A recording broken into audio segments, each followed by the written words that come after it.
Buongiorno a tutti, benvenuti a questa nuova puntata di 7 minuti di 7 minuti di oggi di comunità energetiche.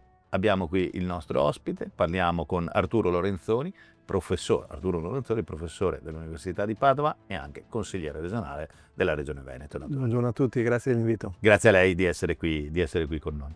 Bene, parliamo di comunità energetiche. Quali sono le difficoltà per far evolvere queste comunità?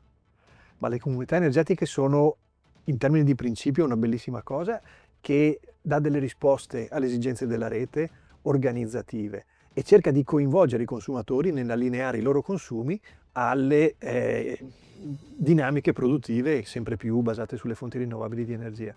Le difficoltà sono nel, innanzitutto, darsi delle regole che siano condivise e che creino, diciamo così, la comunione tra i membri in modo chiaro, in modo trasparente. C'è libertà di ingresso e di uscita. Non è semplice garantire a ciascun partecipante l'ingresso e l'uscita. E quindi questo è il primo elemento di difficoltà. Il secondo elemento è legato proprio alla capacità di connettere gli impianti. È bellissimo dire facciamo l'impianto fotovoltaico nella nostra zona, soprattutto fotovoltaico. Diverso è ottenere dal gestore della rete la connessione e questo spesso introduce dei ritardi. Così come in alcuni casi è difficile avere i dati di consumo dei partecipanti e non avendo i profili di consumo diventa difficile costruire il profilo di consumo della comunità. Tutte queste cose messe insieme in alcuni casi portano a dei ritardi anche significativi nella capacità di avviare la comunità energetica. Non ultimo, l'avere gli strumenti per gestire i flussi di dati in tempo reale e dare delle risposte trasparenti a tutti i consumatori. Ecco, mettendo insieme queste cose si è capito che gestire la comunità è un po' più complesso di quello che si pensava inizialmente. Ecco, non trova che se ne parli poco di questo sistema delle comunità energetiche, anche noi media e tutte le altre realtà, insomma, che potrebbero in qualche modo aiutare a diffondere maggiormente una consapevolezza sulle fonti rinnovabili e sulle comunità energetiche di conseguenza? Sì, non so se sia tanto o poco, ma secondo me non è abbastanza. Non è abbastanza perché l'esigenza del sistema, pensiamo alla scorsa settimana quando abbiamo avuto 6 ore prezzo zero nel mercato elettrico italiano, vanno nella direzione di cercare di modificare i profili di consumo e di allinearli alle esigenze della produzione. Quindi abbiamo bisogno di dare queste informazioni, abbiamo bisogno di far capire ai consumatori che possono spostare parte dei loro carichi per essere nella stessa ora in cui c'è la produzione. E di questo bisognerebbe veramente parlare tanto per fare cultura, per arrivare a rendere consapevoli tutti quanti. Chiaramente non è interesse di tutti dare questa informazione ai consumatori finali e per qualcuno continuare ad alimentare con prezzi magari molto alti i consumi è fonte di grandi profitti e di questo non dobbiamo essere, diciamo così, non dobbiamo nascondercelo. È una realtà e dobbiamo tenerne conto. Ecco, prima si parlava di bilanciamento. Il bilanciamento di una comunità energetica è la base, perché se tra quello che produce e quello che consuma non c'è un bilanciamento, effettivamente viene a mancare un po' la parte interessante dell'incentivo, per cui la parte sia economica ma sia anche la parte etica delle rinnovabili.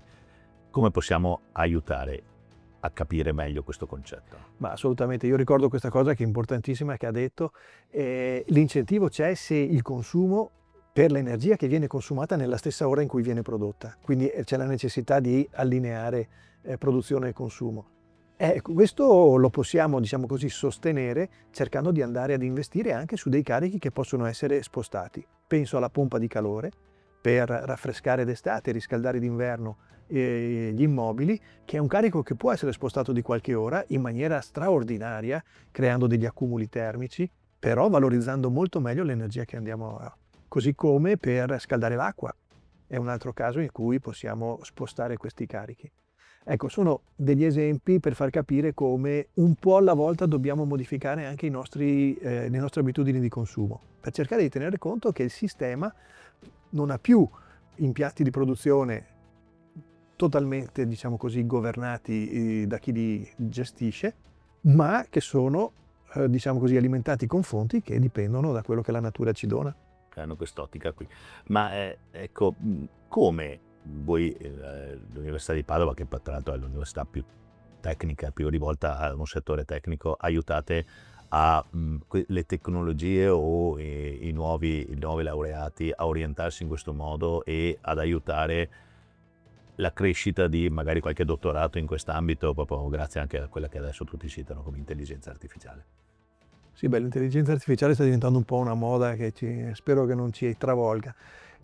All'università abbiamo modificato progressivamente i nostri programmi di studio, abbiamo una laurea che si è molto orientata sulle fonti rinnovabili di energia, abbiamo diversi corsi, io insegno agli ingegneri quindi, ma direi che tanti corsi di studio hanno tenuto in conto questa modifica, questa esigenza di orientare la nostra economia verso la sostenibilità.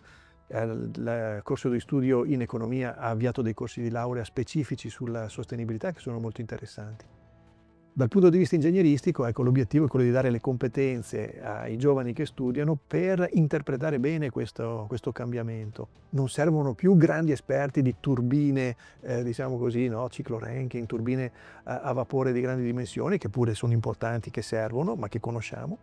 Serve chi sappia integrare tutti i sistemi di controllo e di intelligenza nella vita di ciascuno di noi e nella gestione degli impianti. Su questo devo dire c'è un'attività di ricerca continua e interessantissima anche legata agli accumuli, che è un altro degli elementi chiave per cercare di, diciamo così, modificare il profilo di consumo. Quello sarà sicuramente il futuro. Sì. Ma una domanda sempre, la pubblica amministrazione come sta rispondendo alle comunità energetiche?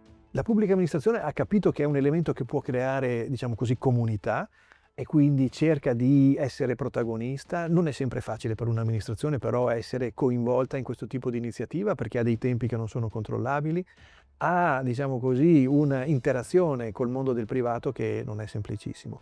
Molto più dinamico vedo il mondo del terzo settore, che ha dei margini di autonomia organizzativa superiori rispetto alla pubblica amministrazione, e di questo devo dire c'è una vitalità che fa ben sperare, che fa capire che insomma la nostra società dà delle risposte tempestive a quelle che sono le esigenze tecniche. Benissimo. Un caso di successo di comunità energetica? Ma io citerei Guizzo di Energia, che è una comunità energetica che è nata a Padova, che nasce dalla volontà di una trentina di famiglie di lavorare insieme, di fare comunità. Quindi sono partiti dall'esigenza di fare comunità per mettere in piedi la comunità energetica, e quindi è stato l'elemento che ha creato in loro la voglia di stare insieme, la voglia di lavorare insieme, di avere un obiettivo comune. Non hanno, diciamo così, evitato anche loro le difficoltà, però devo dire è una realtà che io mi auguro diventi un po', diciamo così, contagiosa e possa diventare un esempio per tutti. Esatto, un esempio da seguire. Bene, grazie al professor Arturo Lorenzoni, ringraziamo il nostro pubblico per averci seguito e alla prossima puntata di 7 minuti di.